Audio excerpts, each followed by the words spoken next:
One of the best descriptions I've ever seen that really I think lays out the differences between the two main worldviews that make up much of the when talking about politics is that of Thomas Sowell and his vision of the Anointed. Now, his book here breaks down the worldviews, these two kind of worldviews, to two categories. One is this vision of the anointed, this kind of idea of the vision of the world, of the elite, of the way the world ought to be.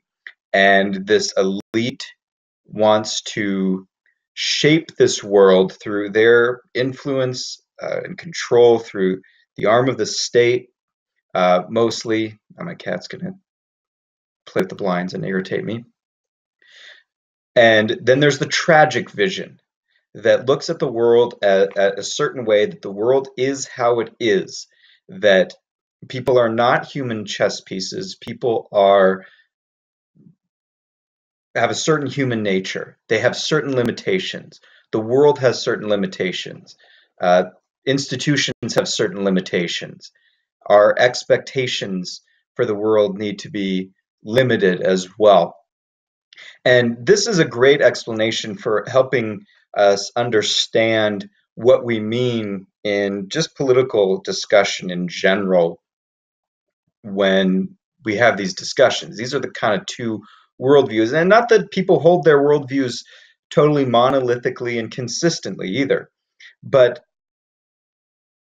I don't know that I would call this the left and the right or liberal and conservative because I think there's plenty of bleed over. I would see personally both plenty of room for the left and the right to be very much in this vision of the anointed category. Certainly, many national Republicans and those kind of on the what I'd call the moderate right would fit within this, and some may not. Like I could see Trump and Clinton in many issues fitting in here, and then sometimes fitting over here. Probably Trump more on the tragic vision side with certain issues. Uh, it just depends. I could see more an Alexander Hamilton being on this side and a Thomas Jefferson being on this side. But I don't know that I would categorize it as simply as left and right, liberal and conservative, with the left actually being over here on this right hand category and the right being over. I don't think that's necessarily appropriate. But it's really, I think the way he describes it is important in the sense of two visions, two kind of world views. And it may depend on the issue, but can you hold a consistent worldview and one that is coherent, that can be communicated accurately? But I wanted to walk through some of these and these differences of how they view the world. So one is on human capability.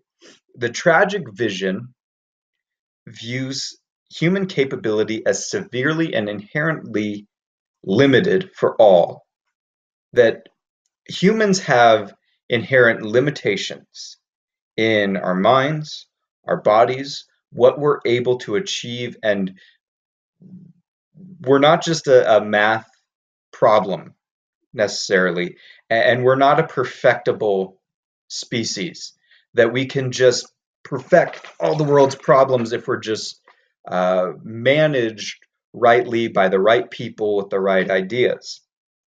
That there are limitations to what can be expected. So, for example, the idea of uh, kind of humanist statism viewed man as basically good or morally neutral, and kind of that maybe education could fix him, maybe certain laws, maybe incarceration, maybe therapy, all these things. But the tragic vision instead just sees there are limitations inherently on these things. On the other hand, the vision of the anointed sees that human capability is vast for this elite core, vast for the anointed, that they have these unique capabilities, this unique vision of how they view the world. And if they were in charge and had the amount of power, the amount of resources, the amount of time, that they could accomplish their vision of the world. Okay. The other side, social possibilities. The tragic vision sees there being many trade-offs. Everything is a trade-off that leaves many unmet needs. That unmet needs are the normal state of affairs in humanity. We are born hungry, needing clothing, needing shelter, needing water. We have many needs, and we set a hierarchy of needs that are ordinal, and we try to meet those as best as we can. But the reality is there are trade-offs. Choosing one thing is to unchoose others many times. And the reality is in the world, there are going to be problems. There is not a perfect solution. And that the system being what it is, the reality is there are always going to be tragedy. There's always going to be people who fall through the cracks in any system. And that's not to say that that should be celebrated or okay, but that's one of the realities of how they see the world. The anointed vision sees it as there are solutions to problems. The social possibilities, there are solutions to problems. This is like a math or scientific problem to be solved, that if society were just managed correctly, that these social possibilities can be figured out, can be handled, and that if they were allowed to dictate how things ought to be, these things would be taken care of. You wouldn't have people who fall between the cracks. You wouldn't have these unmet needs. You wouldn't have to choose. You wouldn't have the trade-offs. The other one, social causation. The tragic vision sees it as systemic. What causes things in society? Well, there are a bunch of things that cause all kinds of issues in society, and there are always going to be issues in society, according to this worldview. For example, what may cause someone, and cause I use kind of loosely here, but what may cause someone to commit criminal activity and end up in prison? Well, if that person came from a fatherless home or grew up in abused, they may have a different situation than someone who had two parents that were taking care of them. And those are realities. People are going to have differences all the time. Every individual is going to have these set of different circumstances and hardships or lack thereof in life that are going to make them different. And there are so many different issues that converge in someone's life that it's systemic. It's part of the tragedy of the world that we all have these problems, and some to a further degree, some to a lesser degree. The anointed vision, however, sees these as deliberate. These are problems that have been caused on purpose, and that's the bad news. The good news for them is that they can deliberately cause society to be otherwise. They would see things as homelessness to be caused deliberately, and that they could deliberately solve what they would see as the problem of homelessness, something of that nature. Freedom. Now, here's a key difference, because both sides use the language of freedom. Both sides use the language of rights. Both sides use the language of justice. But they don't mean the same thing. So they often talk past each other.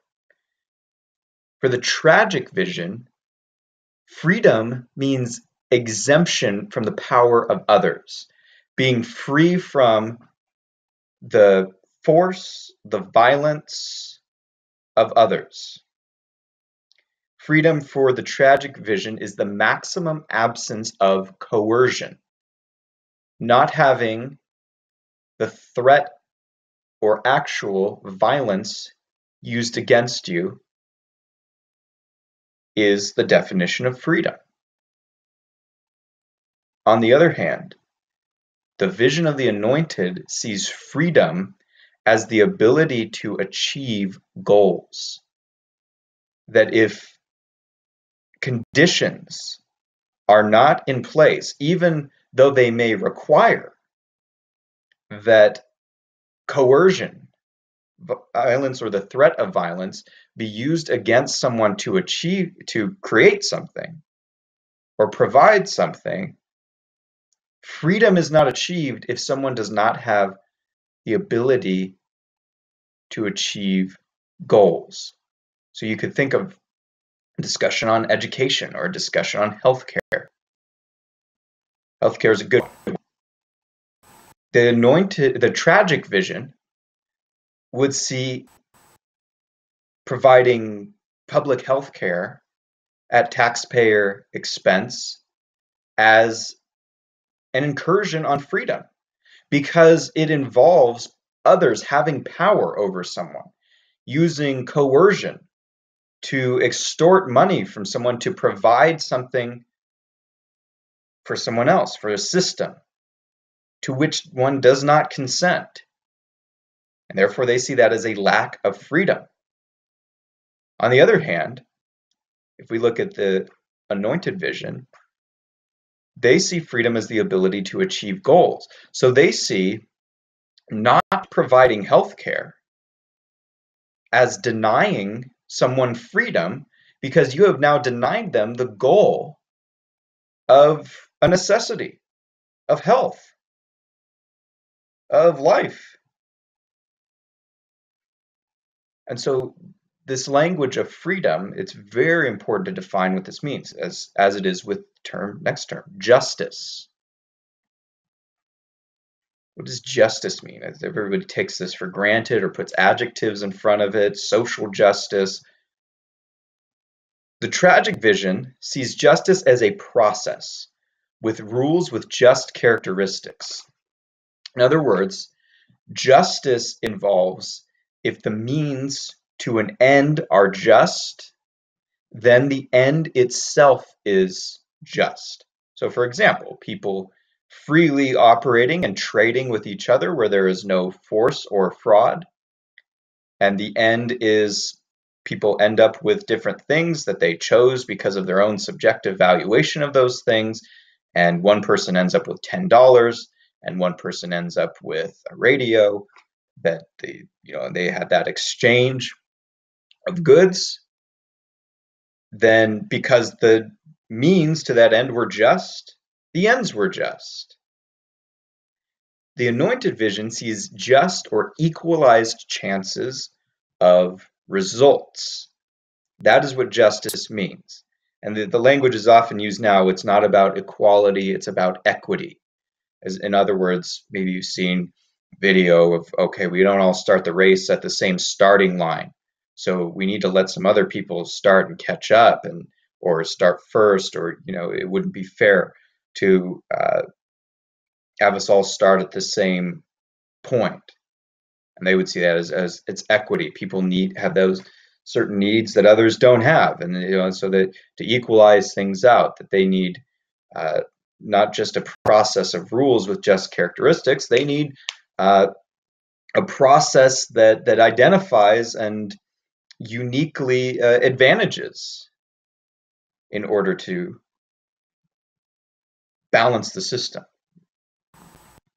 Knowledge for the tragic vision consists largely of unarticulated experiences of many, Even the smartest person on the earth, whoever that may be, knows very little about most things.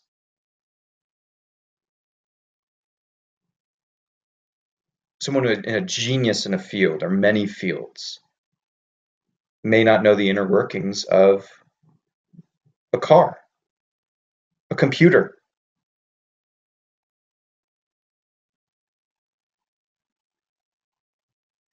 a cell phone. They may not have read certain books. So knowledge is dispersed, and knowledge is within the minds of many people. And nobody has this perfect knowledge from which they can make judgments about how best to run the world, run the economy, manage people, because there's a knowledge problem. No one can possess all that knowledge of what it takes. And circumstances change. People have knowledge of that too as they experience it. But the anointed vision sees knowledge consists largely of the articulated intelligence of the more educated few. So it's this elite which possesses the knowledge of how things ought to be and disseminates it, and they're the ones who ought to be in charge. Because the accumulated knowledge of that most educated few has the brain power to technocratically manage a society or an economy or a government. Specialization, tragic vision sees that as highly desirable, meaning that rather than one person doing every aspect of a job from beginning to end, like the creation of shoes, the task is broken down into much smaller and manageable chunks and pieces, and people keep doing those over and over, and it causes automation and all these things, and becomes highly specialized so that not everybody has to build a pencil from beginning to end from scratch, that it takes many people doing a very specific task to produce that end result. But the anointed vision sees this as highly questionable because it involves a separation of people from their task and the final product. Motivation. The tragic vision sees that people work off of incentives, that incentives are real, that people have to have a reason for doing something. And though their reason may be subjective, and though you may not agree with it, people work by incentives. If prices are lower, people will demand more. If prices are higher, people will demand less. This is economic thinking, that people work by incentives. And so incentives cannot be just manufactured and manipulated. The anointed vision sees dispositions as being the thing. The dispositions, how people are, their character, that they can be traced and followed, and that they can be, their behavior can be totally predictable, not with regard to the incentive that they have, but who they are. So the idea is people won't respond the same way to incentives. Process costs. Tragic vision sees this as crucial.